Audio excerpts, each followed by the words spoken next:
15 वर्षानंतर तुम्ही जे डिसिजन घेतलं, तुम्हाला काय त्याबद्दल बोलायचंय? नाही, खरंच हा एक खूप बोल्ड निर्णय होता, की जे आपण आतापर्यंत करत आलो आहे, एका लेव्हलला येऊन आयुष्याच्या मध्यावरती आपण ते सोडणं किंवा दुसरा एक मार्ग पत्करणं हे खूप बोल्ड डिसिजन होता, की त्यांना एक सुरक्षित, आनंदी आणि आपलंसं वाटेल असं एक वातावरण त्यांना द्यावं. ज्या कारणाने त्यांना वाटेल, की आपण एक सेफ हँडमध्ये आहोत. न्यूमरोलॉजी, ॲस्ट्रोलॉजी आणि वास्तू ह्या तीनही गोष्टी अध्यात्माचा एक भाग आहे. पण तिन्ही गोष्टी खूप वेगळ्या आहेत. तर ह्या तिन्ही गोष्टीमध्ये कसा फरक असतो? कर्माचं महत्त्व हे खूप इम्पॉर्टंट असतं. कर्म हे पहिलं, ह्याच्यानंतर मग सगळं देव आणि बाकी सगळं. IT इंजिनियर म्हणजे कॉर्पोरेट जॉब तुम्ही केलेला आहे. त्यानंतर सामाजिक कार्य म्हणजे तुमचं हर्षामृत फाउंडेशन आणि त्यानंतर तुम्ही आता अंकशास्त्रज्ञ, वास्तुतज्ञ आहात आणि ज्योतिषावरती सुद्धा अभ्यास करत आहात. हा जो दुसरा प्रवास तुमचा जो घडला आहे, त्याची जरा कहाणी सांगाल?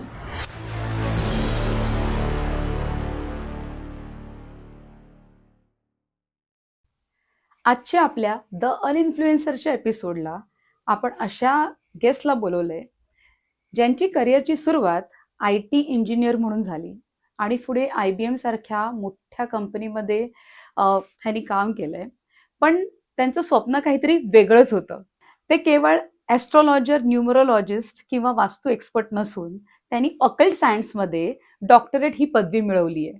त्याचबरोबर समाजासाठी मोठं योगदान देत त्यांनी वरिष्ठ नागरिक म्हणजे आपल्या ज्येष्ठ नागरिकांसाठी निरोगी आणि आनंदी आयुष्य जगावं म्हणून हर्षामृत फाउंडेशनची स्थापना 2021 साली केली. IT च्या दुनियेपासून विज्ञान आणि अध्यात्म आणि तसाच समाजसेवेचा त्यांचा हा जो प्रवास आहे तो खूप इन्स्पायरिंग असणार आहे आपल्यासाठी. तसंच कम्प्युटरच्या कोडिंग पासून जीवनाची रहस्य उलगडणं हे आपण आज त्यांच्याकडनं जाणून घेणार आहोत. Let's welcome mister Harshal Joshi on the uninfluencer. Thank you. नमस्कार हर्षद सर. द अनइन्फ्लुएन्सर मध्ये तुमचं स्वागत आहे. नमस्कार. मूळतः तुम्ही IT इंजिनियर आहात. 2009 पासून तुम्ही IT ह्या करिअरला सुरुवात केली.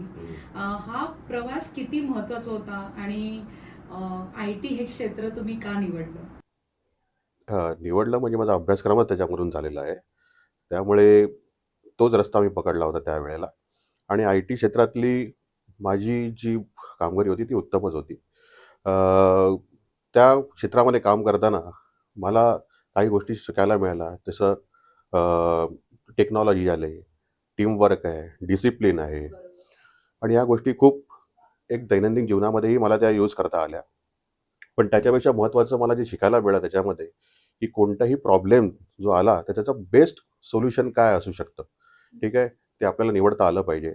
त्याच्याबरोबरच टीमबरोबर काम करताना, वेगवेगळ्या लोकांबरोबर काम करताना आपल्याला बेस्ट आउटपुट कसं देता येईल, कसं त्या लोकांबरोबर समन्वय साधता येईल, हे मला खूप शिकायला मिळालं आणि हीच माझी शिकवण आहे IT इंडस्ट्रीकडून. आय थिंक तुम्ही गेली 15 वर्ष IT इंडस्ट्रीमध्ये कार्यरत होतात. IBM सारखी जी मोठी कंपनी आहे, त्या कंपनीमधून मोठा डिसिजन घेणं आणि तो जॉब सोडणं, आय मीन कशा प्रकारे तुम्हाला ह्या गोष्टीमध्ये एक रस आला? तुम्ही बऱ्याच गोष्टी करत आहात, आपण त्याच्यावरतीच येऊ.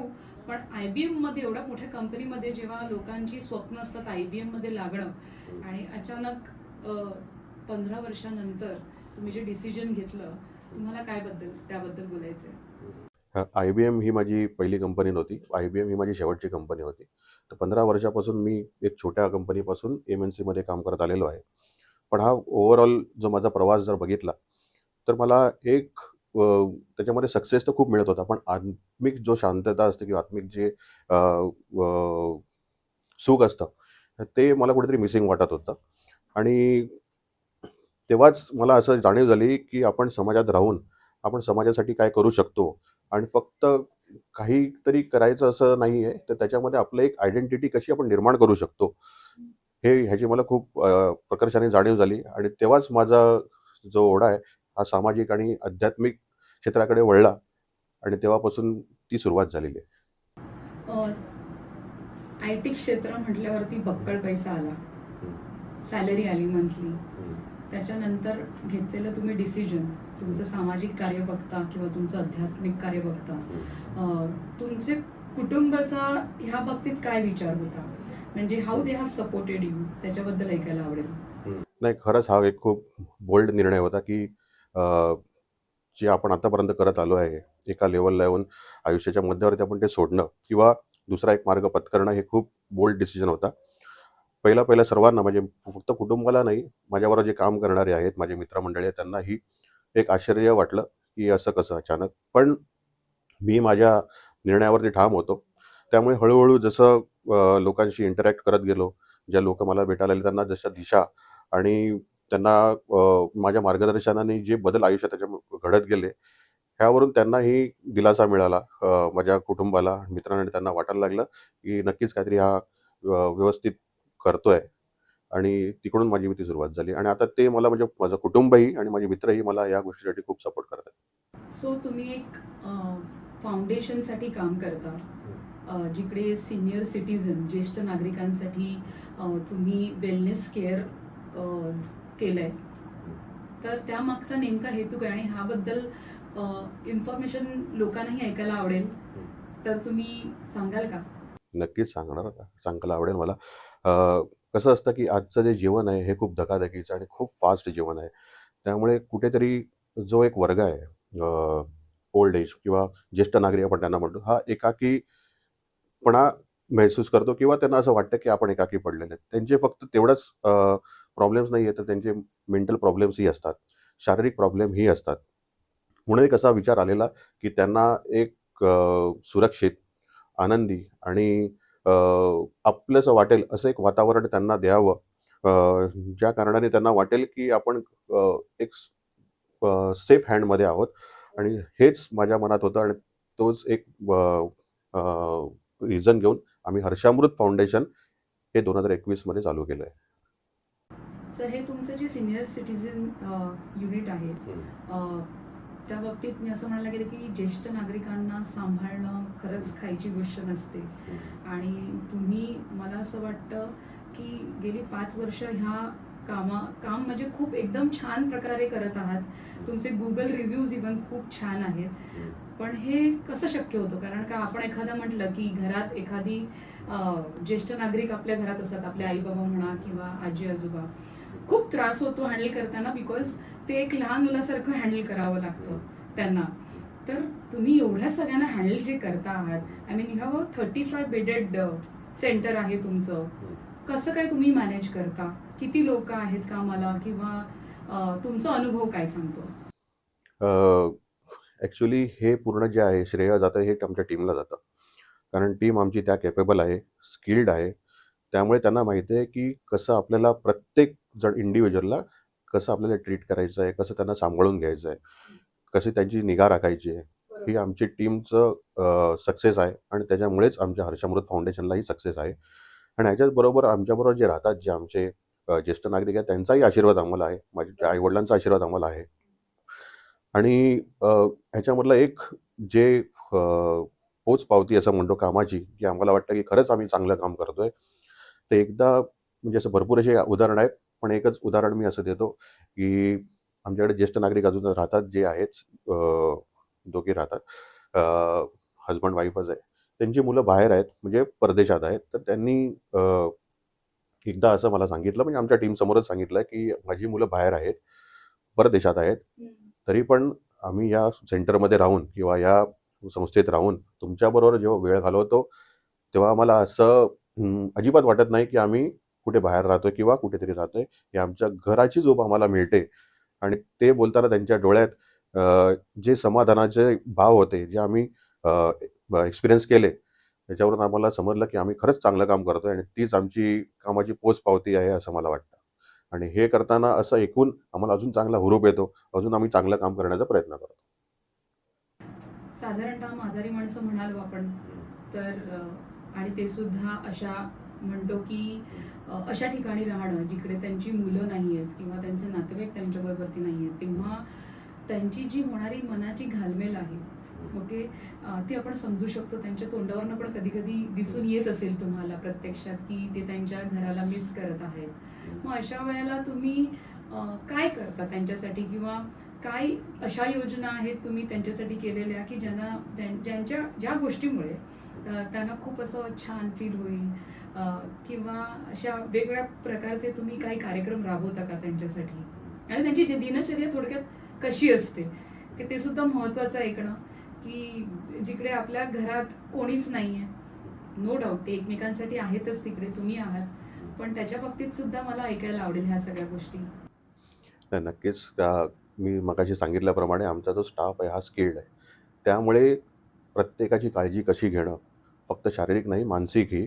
त्यामुळे कम्युनिकेशन कसं ठेवणं त्यांच्याबरोबर. त्यामुळे त्यांना कधीच असं वाटलं नाही, कधीच ते होमसिक झाले नाही किंवा घराला त्यांनी मिस केलं आहे असं होत नाही. पण काही असे केस असतात त्यांच्याबरोबर आपल्याला त्या पद्धतीने त्यांचं रॅपो बिल्ड करणं किंवा त्यांच्याबरोबर व्यवस्थित संभाषण करणं हे आमच्या स्किल्ड स्टाफ तर करतच असतो. पण ह्याच्या व्यतिरिक्त का त्यांना वाटत नाही, कारण आम्ही आमच्या सेंटरवरती सगळे सण साजरे करतो. लाईव्ह एंटरटेनमेंटही असतं, सिंगिंग प्रोग्राम्स असतात.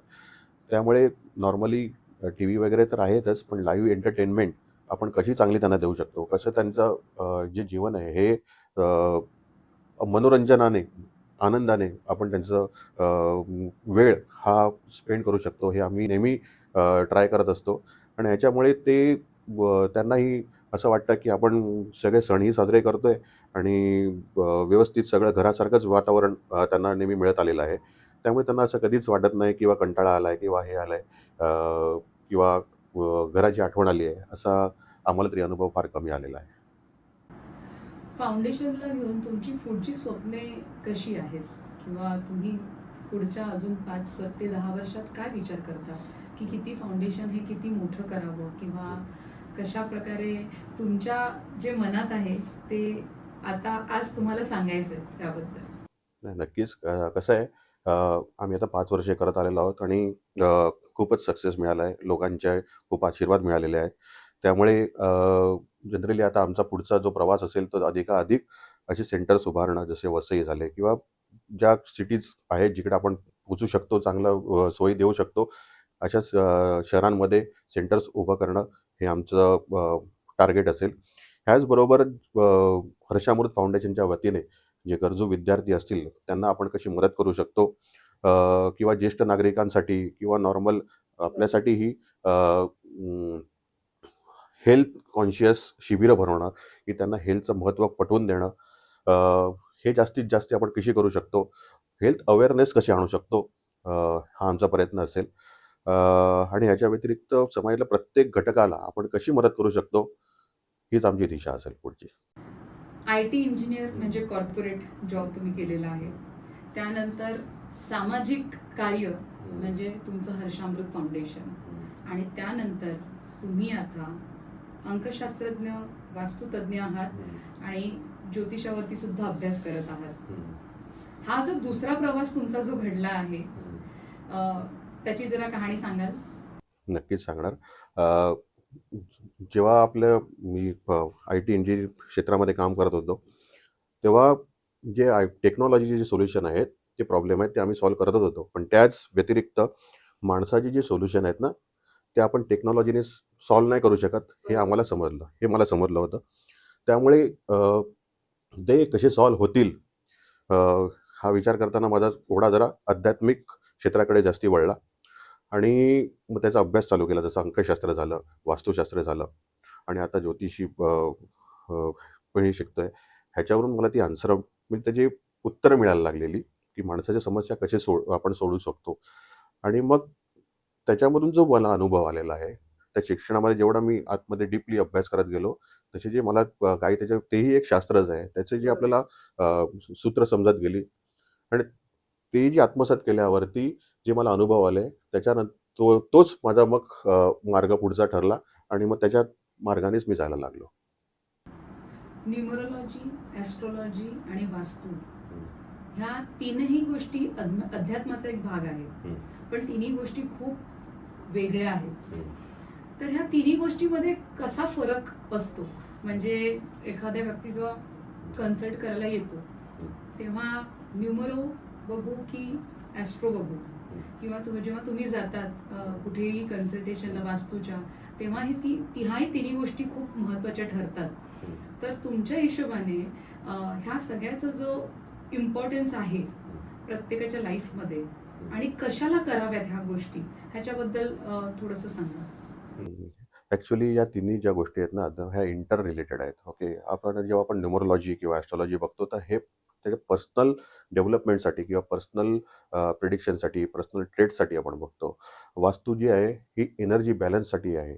त्यामुळे कोणत्याही वास्तूमध्ये एनर्जी इम्बॅलन्स असेल तर त्याचे इफेक्ट वेगवेगळे येऊ शकतात. ते प्रत्येक जिकडे राहतात ज्या वास्तूमध्ये राहतात त्यांना ती एनर्जी अफेक्ट करू शकते. आणि न्यूमरोलॉजी कसं आहे, हे नंबर सिस्टम आहेत. हे प्रत्येक नंबरला ग्रहाशी निगडीत आहेत. ठीक आहे.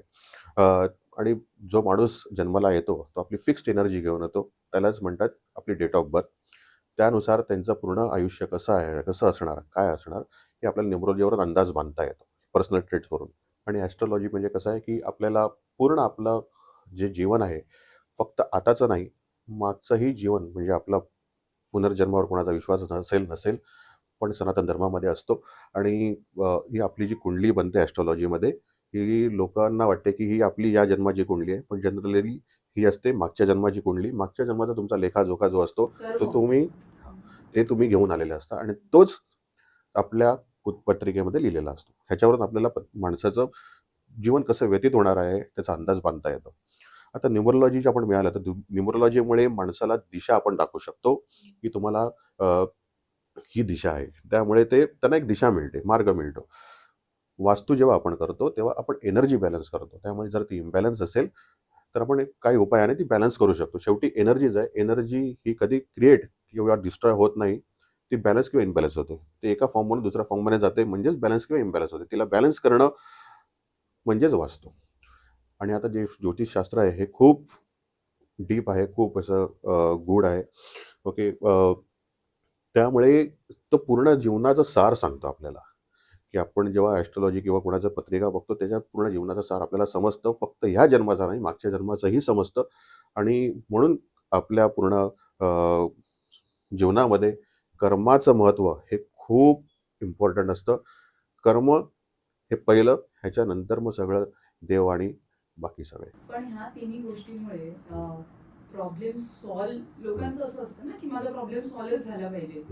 तर कसं तुम्ही कन्सल्ट करता की एखादी गोष्ट मी तुमच्याकडे घेऊन आली की सर मला हा प्रॉब्लेम आहे, ओके, तर तो 100% सॉल्व्ह होतो, ओके, ह्याची गॅरंटी हे शास्त्र देतं का? मग ते न्यूमरोलॉजी असून देत, वास्तू असून देत, किंवा तुमचं ॲस्ट्रो असून देत, तर कशा प्रकारे लोकांनी ह्याच्यावरती विश्वास ठेवायचा? कारण का कसं झालंय की हल्लीचं युग सुद्धा असं आहे की ह्या गोष्टीला श्रद्धेने काही लोक बघतात, काही लोक अंधश्रद्धेने बघतात. ओके, हा खूप मोठा फरक आहे समाजाचा. ज्याला जो मानतो तो पूर्णपणे मानतो, जो नाही मानत तो नाहीच मानत, असं. तर तुम्ही सांगा. आता जनरली कसं आहे, अंधश्रद्धा का निर्माण झाली आहे? कारण काही आमच्यासारखे जे ज्योतिषी ज्यांनी असा खूप गैरसमज निर्माण केलेला आहे. समजा आपण एक मारुती 800 घेतली किंवा ऑल्टो घेतली, तिला मी सांगितलं तू उद्या मर्सिडीज होणार आहे, तर होऊ शकणार का ती? नाही होऊ शकणार ना.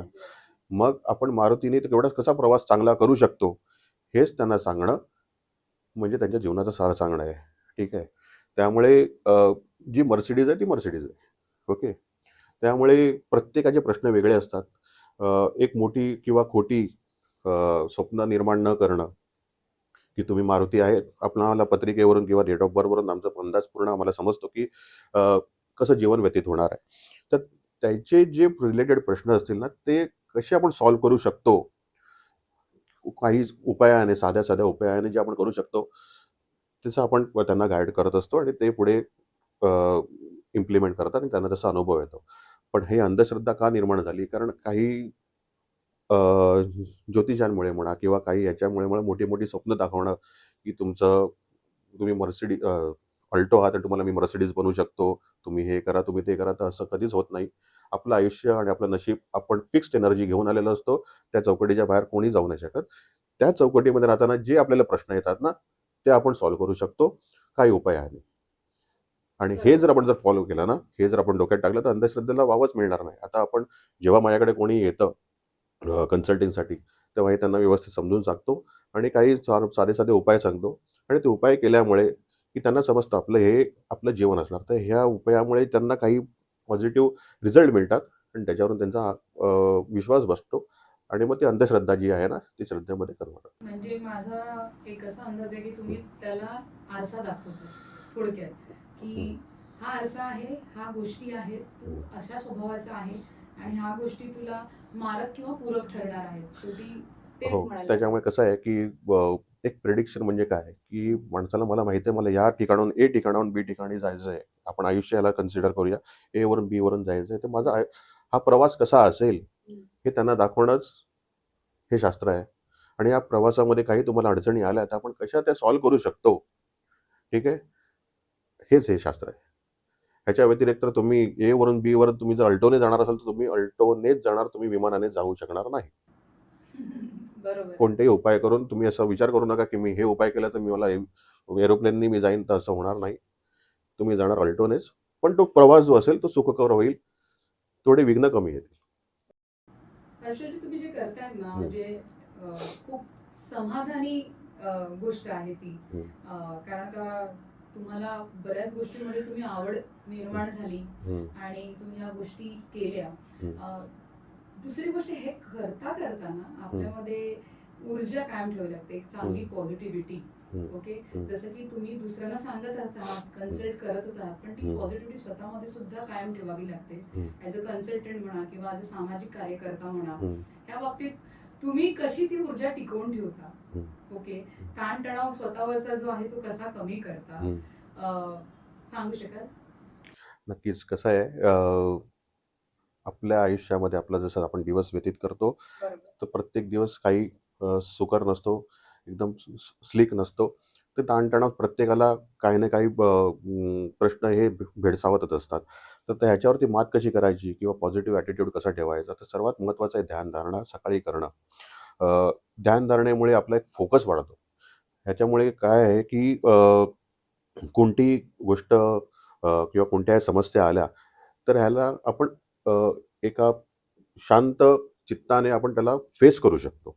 आणि हे खूप महत्त्वाचं असतं, कारण एक जरी डिसिजन चुकणं हे आपलं आयुष्य बिघडवू किंवा घडवू शकतं. त्यामुळे ध्यानधारणा करणं, आपलं फोकस वाढवणं हे खूप गरजेचं असतं. आणि ह्यामुळेच हे जी प्रॅक्टिस मी करत आलेलो आहे, ह्यामुळेच माझं पूर्ण जे मी इंजिनिअरिंगच्या क्षेत्रातून मी या क्षेत्राकडे वळलो आणि हे पूर्ण 180 डिग्री पूर्ण चेंजेस आहे. तेव्हा मला असे कधीच वाटलं नाही की आपलं पूर्ण आयुष्य चेंज होतं किंवा एवढा हे ज्या समस्या आहेत आपण कशा सोडू शकतो किंवा कसं होणार पुढे, हा मला प्रश्न कधीच पडला नाही, कारण माझा फोकस हा परफेक्ट होता. म्हणजे खूप डिसिप्लिन आहात तुम्ही. हां, कारण ते फोकस वाढल्यामुळे आपण आपण स्वतःच डिसिप्लिन होतो आणि शांत होतो आणि प्रत्येक गोष्टीचा विचार हा चहूबाजूने करतो आणि त्यामुळे आपलं डिसिजन मेकिंग पॉवर आहे ना ही खूप वाढते. आणि जसं की न्यूमरोलॉजी आणि ह्या ज्या गोष्टी तुम्ही करत आल्या आहात, हम्म. त्या ह्यालात सुद्धा मला असं वाटतं की डेली अपडेट होणं त्या गोष्टीसाठी, नवनवीन गोष्टी शिकणं सुद्धा तेवढंच महत्वाचं असेल तुमच्यासाठी. नाही. कारण का लोकांचं पूर्ण जीवन हे तुमच्या हातात आहे. म्हणजे जसं की आपण एखाद्या डॉक्टरकडे जातो आणि डॉक्टर म्हणतो की हा प्रॉब्लेम आहे, असा असा सॉल्व्ह होणारे ह्या गोळ्या आहेत, तशाच हा आध्यात्मिक कृपाच्या गोळ्या देणं हे तुम्ही काम करता. बरोबर आहे? नाही, नक्कीच. कसं आहे बघा, प्रत्येक गोष्टीमध्ये हे अपडेशन होतच असतं, ठीक आहे. आता काही वर्षापूर्वी आपला कोरोना आलेला, हा 50 वर्षापूर्वी होता का? नव्हता. आला काही वर्षापूर्वी, त्याच्यावरती आपण औषध शोधलं. असेच काही काही जे व्याधी असतात हे पण अपडेट होत असतात, मग त्याच्यावरती उपचार शोधणं हे आपलं काम असतं की नाही. असेच लोकांचे प्रश्नही असतात, जे 50 वर्षापूर्वी होते ते आता आहेत का? 10 वर्षापूर्वी होते ते आता आहेत का? नाही ना. प्रत्येक माणसाची नीड जशी चेंज होत जाते तसे प्रश्नही चेंज होत जातात. मग त्यावरती उपाय शोधणं किंवा रिसर्च करणं की कसं होऊ शकतं, ह्यासाठी आपल्याला अपडेशन तर ठेवावंच लागतं. आणि ते कंटिन्युअस प्रोसेस आहे, प्रत्येक गोष्टीचा हा कंटिन्युअस प्रोसेस आहे, कारण अपडेशन हे प्रत्येक गोष्टीमध्ये होत असतं आणि आपण कसं कोपअप करणं त्या गोष्टीशी, त्या शास्त्राशी, हे आपलं काम आहे. त्यामुळे अपडेशन तर कंटिन्युअस चालूच असतं. एवढा अभ्यास करणं, ज्योतिषशास्त्र म्हणा, न्यूमरोलॉजी, वास्तू, खूप कठीण काम आहे. तेवढंच डिसिप्लिन तुमच्याकडे आहे. तुम्ही स्वतःला अपडेटही ठेवत असतात. आता मला हे तुमच्याकडनं जाणून घ्यायचंय की पुढच्या 10 वर्षात डॉक्टर हर्षल जोशी हे स्वतःला कुठे बघत आहात? हं. कसं आहे की आता सामाजिक कार्य आणि आध्यात्मिक कार्य हे काही वेगळे नाहीत माझ्यासाठी. मी दोघांना एकत्रच असं एकच संलग्न बघतो. अ, कसं की ह्याच्यामार्फत मी जास्तीत जास्त लोकांपर्यंत कसा पोहोचू शकतो किंवा अ, माझ्या ज्ञानाचा उपयोग लोकांना कसा चांगल्या प्रकारे होऊ शकतो. अ, माझ्या सामाजिक सेवेचा उपयोग जास्तीत जास्त लोकांपर्यंत कसा पोहोचू शकतो. अ, हाच माझा प्रयत्न असेल पुढील 10 वर्षामध्ये. अ, आणि हेच आपल्या समाजाचं देणं असेल, अ, असं मला वाटतं आणि हाच मार्ग असणार. धन्यवाद डॉक्टर हर्षद जोशी, तुम्ही आमच्या प्लॅटफॉर्मवरती आलात. बऱ्याच गोष्टी तुम्ही करत आहात आणि वेगवेगळ्या प्रकारच्या गोष्टी आहेत त्या, सामाजिक म्हणा, आध्यात्मिक म्हणा, आणि खूप छान त्यांची सांगड तुम्ही घातली आहे आणि लोकांना 100% पुरेपूर ह्या गोष्टी लोक तुमच्याकडे येऊन कन्सल्टी करणार आहेत आणि आपल्या जीवनात वापरणारे आहेत आणि खूप मजा आली मला बोलायला. खूप गोष्टी तुम्ही उदाहरण देऊन सांगितल्या. धन्यवाद तुमचे आमच्या प्लॅटफॉर्मवरती आल्या, द इन्फ्लुएन्सरचे. आमची टीम नेहमी द इन्फ्लुएन्सरची कार्यरत असते. रीन फुटाडो आणि मी, आम्ही दोघी चीफ एडिटर आहोत द इन्फ्लुएन्सरमध्ये आणि आमच्या टीममध्ये बरीच लोक आहेत जी सतत द इन्फ्लुएन्सरच्या म्हणतात इन फ्रंट कॅमेरामध्ये नाही पण बॅक कॅमेरामध्ये ते नक्कीच खूप छान छान गोष्टी आपल्यासाठी एडिटिंग किंवा छान छान स्टोरी घेऊन येत असतात. तर त्यांचेही खूप आभार. तुम्हाला अजून जाता जाता काही सांगायचंय? नाही, धन्यवाद मला इकडे बोलवल्याबद्दल. खूप चांगले प्रश्न होते आणि खूप काही आपल्याला डिस्कस करता आलं. अ, आणि आमच्या न्युमरे वाईब आणि आमच्या वेलबिंग वेलनेस केअर हर्षामृत फाउंडेशनतर्फे द इन्फ्लुएन्सरला आणि त्यांच्या टीमला खूप खूप शुभेच्छा. असेच तुम्ही खूप मेहनत करून ग्रो व्हा. नमस्कार.